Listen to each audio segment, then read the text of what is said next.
சென்னையில் மழைநீர் வடிகால் பணிகள் நடைபெற்று வரும் வால்டாக் சாலை, புளியந்தோப்பு சாலை உள்ளிட்ட பகுதிகளில் முதலமைச்சர் மு.க.ஸ்டாலின் நேரில் ஆய்வு மேற்கொண்டு வருகிறார். இதுகுறித்த கூடுதல் விவரங்களோடு செய்தியாளர் ராஜேஷ் இணைப்பில் இருக்கிறார். ராஜேஷ், இந்த ஆய்வுப் பணியில் முதலமைச்சரோடு யாரெல்லாம் இருக்கிறார்கள்? முழு விவரம். வணக்கம். தமிழக முதலமைச்சர் மு.க.ஸ்டாலின் அவர்கள் தற்போது ஆய்வுப் பணிகளை மேற்கொண்டு வருகிறார். குறிப்பாக அந்த மழை காலத்திற்கு முன்பாக இதுபோன்ற பணிகள் ஒவ்வொரு ஆண்டும் அந்த ஆய்வுப் பணிகளை மேற்கொள்ளும். அந்த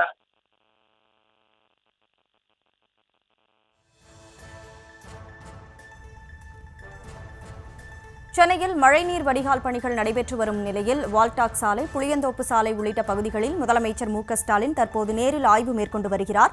ஏற்கனவே தென்மேற்கு பருவமழை தொடர்பாக ஆலோசனைக் கூட்டமானது முதலமைச்சர் தலைமையில் நடைபெற்றது. தயார் நிலையில் இருக்குமாறு அதிகாரிகளுக்கு அவர் வலியுறுத்தியிருந்த நிலையில் தற்போது இது தொடர்பாக அவர் ஆய்வுப் பணிகளில் ஈடுபட்டு வருகிறார்.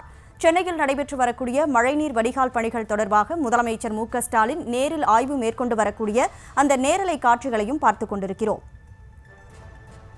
வால்டாக் சாலை, புளியந்தோப்பு சாலை பகுதிகளில் முதலமைச்சர் மு.க.ஸ்டாலின் தற்போது ஆய்வு மேற்கொண்டிருக்கிறார். கூடுதல் விவரங்களோடு செய்தியாளர் ராஜேஷ் இணைப்பில் இருக்கிறார். ராஜேஷ், தொடர்ந்து விவரங்களை நீங்க பதிவு செய்யலாம். தமிழக முதலமைச்சரோடு பொதுப்பணித்துறை மற்றும் உயர் அதிகாரிகளும் பங்கேற்றிருக்கிறார்கள். சென்னை மாநகராட்சியினுடைய அதிகாரிகளும் இந்த ஆய்வுக் கூட்டத்திலே பங்கேற்றிருப்பதை பார்க்க முடிகின்றது. பெருநகர சென்னை மாநகராட்சி பகுதியில் மேற்கொள்ளப்பட்டு வரக்கூடிய மழைநீர் வடிகால் முன்னேற்பாட்டு பணிகள் இன்றைய தினம் தமிழக முதலமைச்சர் நேரடியாக வந்து ஆய்வு செய்து வருகிறார். ஒவ்வொரு ஆண்டும் இந்த வடகிழக்கு பருவமழையின் போது வட சென்னை அதிக அளவிலே பாதிக்கப்படக்கூடிய சூழல் ஏற்படுகின்றது. அதனை முழுமையாக தடுக்க வேண்டும். தண்ணீர் தேங்கி நிற்காமல் பெய்யக்கூடிய மழை நீர் அந்த கால்வாய்கள் வழியாக சென்று அவை கடலிலே கலப்பதற்கான அந்த ஏற்பாடுகள் தொடர்ச்சியாக செய்யப்பட்டு வருகின்றது.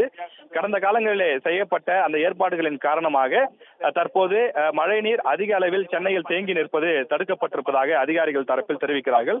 எனவே தொடர்ந்து இந்த பணிகள் எங்கெல்லாம் தாழ்வான பகுதிகள் இருக்கிறதோ அந்த பகுதிகளை கண்டறிந்து அங்கு மழைநீர் விரைவாக வெளியேறுவதற்கான ஏற்பாடுகள் செய்யப்படுகின்றது.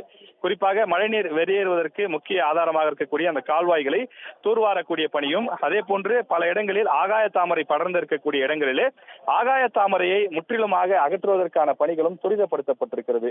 வட சென்னையினுடைய பல பகுதிகளில் தற்போது தமிழக முதலமைச்சர் மு.க.ஸ்டாலின் அவர்கள் தற்போது ஆய்வுப் பணிகளை மேற்கொண்டு வருகிறார். அந்த காட்சிகளை தான் நாம் பார்த்துக் கொண்டிருக்கிறோம். வால்டாக் சாலை, அதே போல யானைக்கவனி என்று சொல்லக்கூடிய அந்த இடத்தின் அருகிலே இருக்கக்கூடிய அந்த கால்வாய் உள்ளிட்ட பல இடங்களிலே அவர் இந்த ஆய்வுப் பணிகளை மேற்கொண்டு வருகிறார். பேசின் பாலம், அதே போல ஓட்டேரி மற்றும் ஓட்டேரி மெட்ரோ ரயில் நிலையம் அருகில் இருக்கக்கூடிய இடம் உள்ளிட்ட பல பகுதிகளில் மழைநீர் கால்வாய்களை தூர்வாரக்கூடிய பணியும் அந்த மழைநீர் கால்வாய்களை அகலப்படுத்தக்கூடிய பணிகளும் நடைபெற்றுக் கொண்டிருக்கிறது.